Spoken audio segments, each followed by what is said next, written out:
Hi, it's Bec. And Nat, two very different sisters who come together each week to reframe problems, big and small, with you, our dear Reframeables. And why do we call you such a term of endearment? Because we are all in the process of reframing and being reframed. But first off, we've got some love to show. So we've made a friend in this podcasting world of ours, and her name is Pam Uzzell. Her podcast is called Art Heals All Wounds. And we'll be playing her trailer at the end of this episode to give you a taste of what she's all about. Each week she interviews an artist and talks about their work. She believes that as creative thinkers, artists present us with some of the most compelling visions of ways that our world could work better for everyone. And that is a vision Reframeables can definitely get behind. So please check her out. And now we get to do something that we love doing on this show. And every once in a while, the opportunity arises for us to reframe something that someone has sent us. So our very dear friend Anne has sent us a problem to reframe. So we're just going to jump right in here, listen to what she has us tasked to consider, and then we'll see what we can do with it. Dum dum dum. Dum dum dum dum dum dum dum dum dum dum dum dum dum dum dum afraid dum dum dum dum.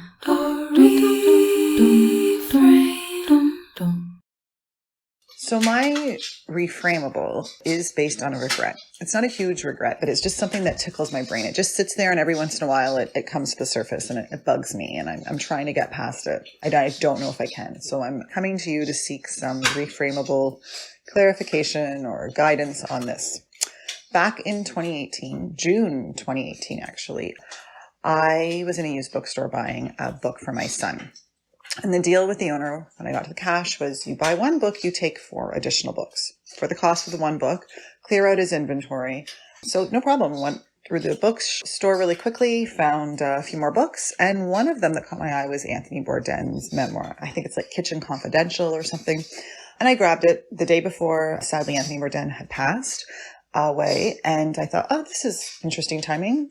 This has come into my hands and I'm going to grab it. I looked through the book, and before I got to the cash, noticed that it had been signed by Anthony Bourdain himself. And I was like, oh my goodness. And I was there with a friend, and she's like, oh my gosh, don't say anything, just grab it.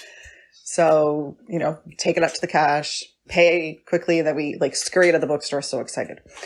Get home, and my dad is visiting with his partner. I was telling them the story, and she sort of just said, oh my goodness, that's great. Her son had, really looked up to Anthony Bourdain. And I thought to myself, this book came into my life for a reason. I'm going to pass this book on to her son. I don't have a very close relationship. This is 2 adults that got together in life. So it's not like a stepchildren, stepsister, brother situation. I've met him a few times in the 10 years our parents have been together. It's just, that's how that relationship works. So I'm going to pass that on to him, and that will be, a generous offering to him. As soon as I did it, I regretted it. I have a stepfather who I have a very close relationship with, my mother's husband, who is a huge cook, huge Anthony Bourdain fan. And I remember my sister kind of looking at me like, why did you give that away? Our stepfather loves Anthony Bourdain. That would have been an obvious one. We don't really, know our father's partner's son that well. I know. And I knew right away, what have I done? But of course I couldn't take it back. And this is 5 years ago now, and it still sits in the pit of my stomach, in my brain, as I said, that I want to get this book back, and I want to give it to the rightful owner, who is my stepfather, who is a huge cook, who cooked a huge feast for our wedding. He's just a huge person in my life. And I know this would mean a lot to him. But I don't know how to do this. I don't know how to ask for this book back. And it's really awkward. I'm not sure what to do. I don't know if I just leave it. I've given it away and it's in a good home. Maybe it's not even there anymore. I never got any kind of acknowledgement like, hey, thanks for the book. So I don't even know if he has it. I don't know if he appreciates it. I don't know if it sits on a bookshelf. I don't know if it sits in his kitchen. I don't know if it is in another used bookstore or in one of those little street library boxes, for all I know. I don't know. And I don't know how I feel about that, but I also want to get it back. So can I get it back? Should I just leave this? It's in the right hands. Anyway, something I'm wrestling with, something that's tickling the brain. What was that term you used about a year ago? Something like a wasp's nest or a hornet's nest happening in my brain. Anyway, some clarification, reframe it.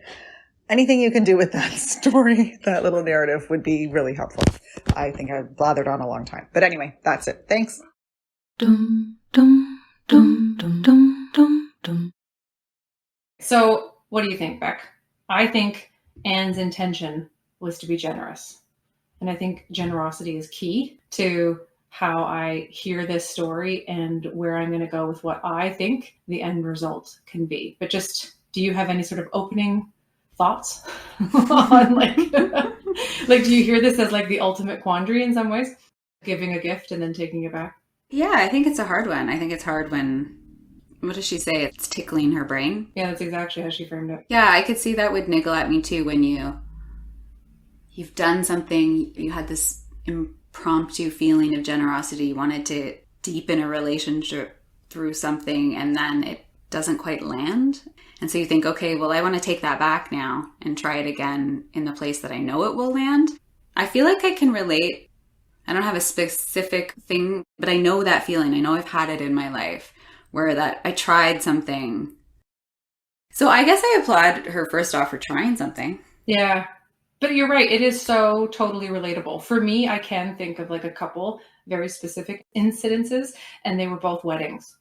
So I can definitively remember giving a gift at 2 different weddings and not getting any response back. And I remember with my wedding to Clifford, staying up really late, reading all of the wedding cards, because I wanted desperately not to end up in that situation where I could miss somebody on the other end of it, because I know how that feels. So that to me feels a little bit like what's happening here is there's sort of like the giving of something, but wanting to be acknowledged in the gift giving. Mm-hmm. Although in the wedding, you would never take it back. It's just kind of, grr. It wasn't acknowledged, but I mean, it would never cross your mind to take it back. Because I wanna. Whereas I think in Anne's problem, like it's almost a step that's more troubling because maybe it seems like one could take it back. Yeah, because it was a gift given that wasn't occasion based. Okay, well, this is how I'm reframing it. But what was your other example? It was 2 weddings. 2. Oh, 2. Like, for real. 2 times it happened to you. And I'm like, what the F? I don't have tons of money to be giving gifts, so at least give me a thank you. I know, this is just where I'm at. But, okay, so my reframing of Anne's gift-giving quandary, because I personally think she can ask for it back. I really do, because I have reframed this experience as being like a library. So I feel like she loaned out this book in the spirit of, here, this could be good for you for this time. And then now can say, hey, I have somebody else that I know would really benefit from some time with that book I gave you. Could I pass it on? Could we pay it forward and pass it on? Because then there would be certainly some sort of awareness of like whatever happened to it. Because as she said, it could really just be gone, but then she'd know, right? And I think that for me, the library book element of it makes sense because that happens in academia all the time. People are constantly lending books, but then needing them again to give on to some new grad student. So the giving and receiving of books happens all the time in that world. So that doesn't feel quite so beyond the pale to me. So that's my reframing here, is seeing it as a library loan that you then can say, I'm not asking for it back so I can store it in my own personal library, but so I can pass it on to the next person who needs to borrow the book. That is definitely a cool reframe, but it could be very awkward. She's saying, the gift I gave to you, can we now go back, rewind, and can we say it was a library loan? Is that what you're saying? Which I like. I guess I am saying that because, first of all, I wasn't there when it was given. Nobody was, because she didn't actually get to give it to the final receiver. There was like an intermediary. Through someone, yeah. Right? So because of that intermediary, I feel like that offers a bit of a buffer or a bridge. Because she could go and say, oh, this is how I meant for it to be given. Yeah, I think that has been proffered to her as an opportunity. Right. That probably does give her that freedom. I mean, I think it definitely could be a little awkward if the book, is no longer with Like, have you had that happen though, where somebody wants something back from you and you don't have it anymore? I feel like you've had that with kids' clothing. Yes, you're right. I have. And then when you don't have it, it can be really awkward. And could it do damage? I mean, I think that's what she's also playing with, right? Could this do damage if I ask for it back? She knows there's something at stake. Otherwise, she'd just ask for it back. And it would be simple. Right. And we also know Anne to be a very thoughtful person. So for sure, something's at stake when one is aware of other people's emotions. That's a very good example. I'd forgotten about that one with the kids closing. And, I would say that experience probably taught me something. When someone gave something to me, this person didn't preface that gift with, I may need this back. So I had paid it forward and given that kids clothing on to somebody else. And also the person had asked it of me over text. So I remembered thinking later that got funny because of the way that the request came through, like that it was done over text as opposed to like a phone call where I could have explained myself better and then actually figured out, well, maybe I could kind of go and find this for you. But also it just could have been a more relational interaction, I think. Yeah. I had this sort of technology thing not kind of cut us off with text. So I guess, I would say if we're going to go down the road of my path here, of my suggested reframe for Anne, I would say it's got to be over a phone call instead of a text. Right. Except didn't that make you feel like you were special to that person? Like I was thinking of you that you would need these clothes and now I want them back. So didn't it make you feel a little bit less special for a second? So what I want to ask Anne to consider, if she asks for the book back in your cool way of saying it's a library, which I think is a cool idea, would it make the other person feel, oh, I was special and Anne thought of me and had this like book particularly in mind for me? Is she now calling me not special? I don't know. That's taking it maybe too far. So it could be like, well, I was the apple of their eye for a second and now I've fallen off their radar and I don't know. I hear what you're saying because I think it's important to weigh something from all sides, and that's why Anne gave this to us. That's what we're here for. Exactly. That's what she knew we would do. So we're doing it. But I think maybe because we have talked on this show about the idea of gift as like we give and then we can't know how it's received. So there's that side of this. But there's also the relational interaction between the two, the gift giver and the gift receiver. And there was no relationship moment between giver and receiver in this because of there having been that intermediary person for Anne. So in some ways, a relational interaction could perhaps be created just even with the conversation. Right. That's true. That's interesting. We're sort of just able to see this from Anne's perspective. Anne didn't get anything from that moment. We don't know what the other person got out of that moment. We're just trying to have your back, Anne. Yeah, and we do. We fully have your back, Anne. Yeah. It's also like, I guess, in our lives, what do we need? I guess if we're prioritizing what we need in a moment versus that other person's feelings. So maybe there's also that. This is an important thing that she needs back. She's willing to risk, maybe the risk is like 1% that it's going to be an issue. So it's very small. But is she going to take that risk for what she needs for herself? Like, do you think there's some of that? Like, who needs to be taken care of? Like, the other person or her? Like, I love that question because maybe the answer truly is her. And that this is then a worthwhile moment to ask for something because, how often do women end up not putting themselves first for risk of causing potential awkwardness that might even just be momentary or not at all? Yeah. And she could close that loop in her life. That little tickle that's, okay, Anne, what space is this tickle taking up? Is it taking away from other potential creativity? Closing loops is a thing, right? Yep, I think it is. I don't want to have to think about that anymore. So either way, it seems like she needs to close it. Do you think? Yeah, I do. So find some way to put that to rest for herself. It needs some action, right? Yeah, and if that action is even actually just to go back, not to the person who potentially does or does not have the book anymore, but to go back to the intermediary and just say, hey, what do you think if I asked this? Then maybe that could prompt a conversation that would allow for some loop closing. That could even be the first step. So we've got options here. There's a direct in and going the library route. So that's one. And just going straight up to the person and saying, hey, this was meant as a library loan. And or I didn't even know what this was meant as. I just really thought of you and I thought you were amazing. And this was something that might make you feel, like this was like the thing you needed in that moment. And you know what? Somebody else is having a moment like that. And I really want to have that moment for them too. Would you be with me in the passing of this on? You might want to write out some of that really good wording, Nat. I feel like, Anne, if it were me, and if possibly with you, you might not have that language accessible to you in that potentially awkward moment. So Natalie will write out a little letter for you.